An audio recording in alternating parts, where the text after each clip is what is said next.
Biko 350. Natanggap niya ang ating po ng pagiging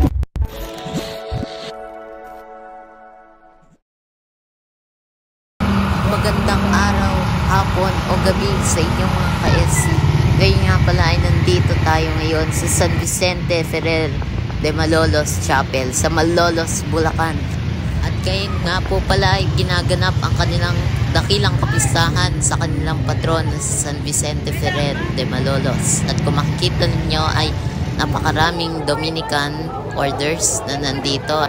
At syempre, ito nga po pala ang karosa ng ating patron na San Vicente Ferrer sa gagamitin ngayong kapistahan 2025. At kung makikita ninyo, napakaganda ng gayak sa kapistahan ito ni San Vicente Ferrer de Malolos. At syempre, Saturday nga po pala kaya pinagdidiriwang din ang Passion Tide Sunday.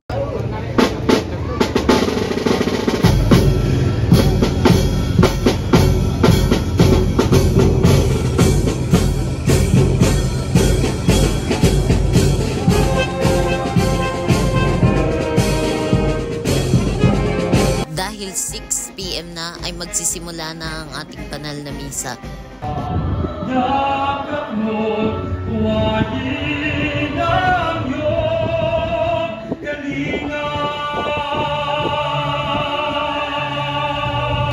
Sa ating pagdiriwang.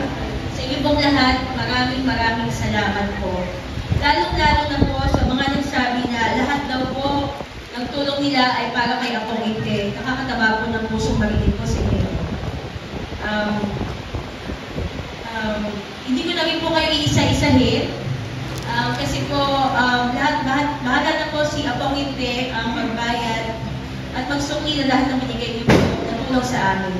At ayan na nga po pala mga guys, isasagawa na ayun ang paglilipat ng Hermano 2026 para sa kapistahan ni San Vicente Ferrer de Malolos.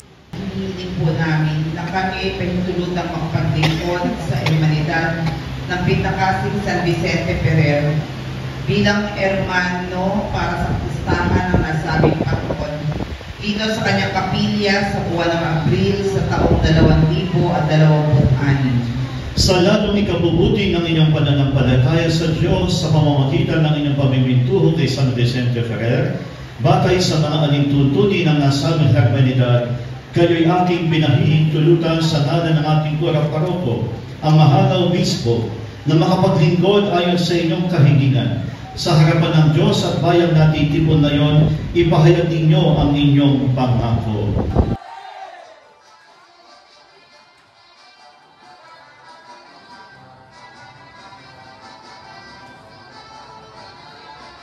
At ayun nga po pala, tapos na ang banal na misa kaya nagsilabasan na ang mga tao dito sa loob ng simbahan.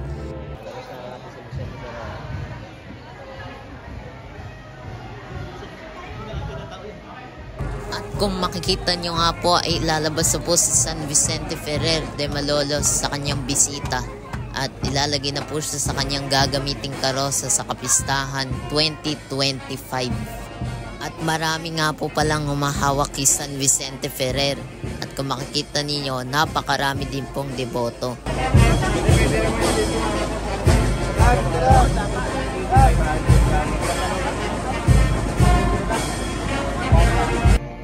At ayun nga po, nasimulan na ang prosesyon sa karangalan ng kapistahan ni San Vicente Ferrer de Malolos. At ayun nga po pala guys, lalabas na ang karosa ng San Vicente Ferrer sa kanyang bisita.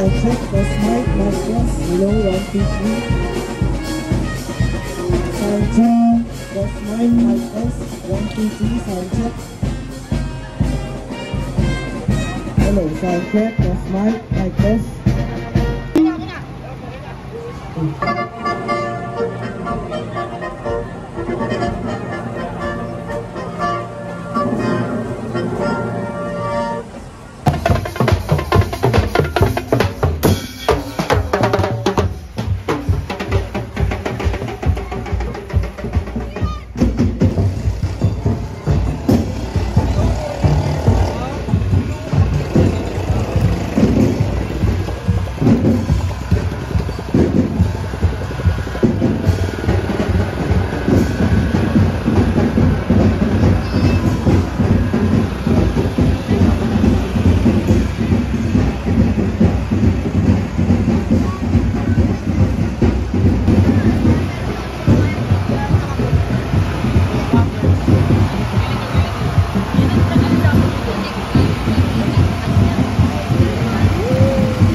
Ito po ang imahe na ginagamit natin ng Dolores de Maria.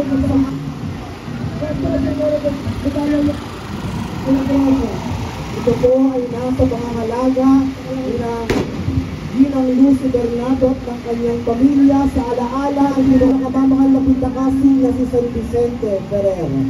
San Lorenzo Ruiz de Manila. At sa ating harapan ang imahen ni San Vicente Villen de la Paz. Si Tomas Coong ay kabilang sa isang marangay na pamilya sa Tonki. Mula pagkabata naulila sa edad na 22 ng si Luis Beltran ay sinilang sa Valencia, Spain. Isa sila sa mga nagpontiyo ikalima.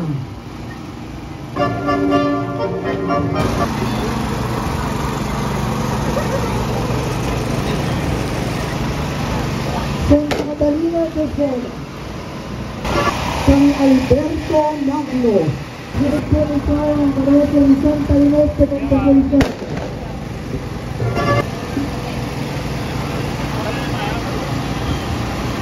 San Jacinto de Otro, sa Angkarok, Santo Domingo de Guzman. San Jose Esposo de Maria. Nasigamang palakpakan ang segunda patrona ng Sitio ng Kabila sa Ngayon Rosario, lungsod ng Malolos, Bulacan. Nuestra Señora del Santísimo Rosario de Barangay.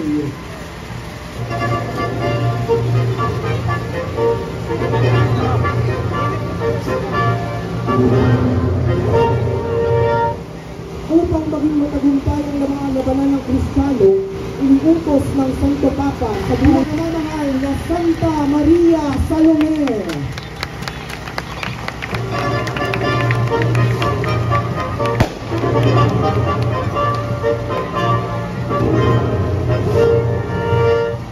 Si Santa Maria Salome ang San Vicente Ferrer.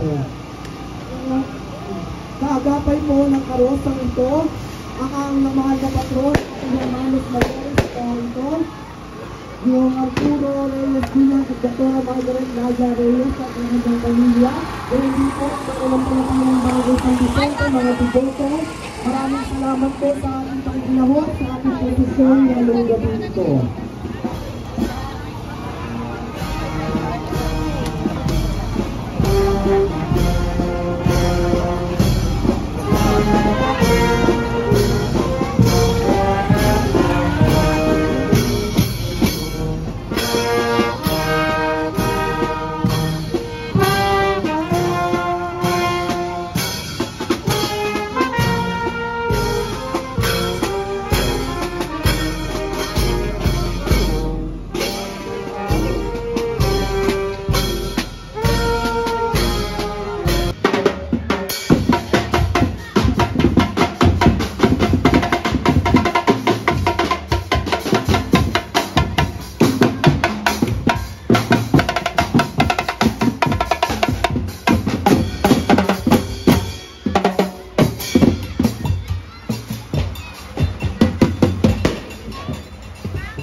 Order may tayo mag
Okay guys, dito na nagtatapos ang ating video at maraming salamat po sa panonood nito.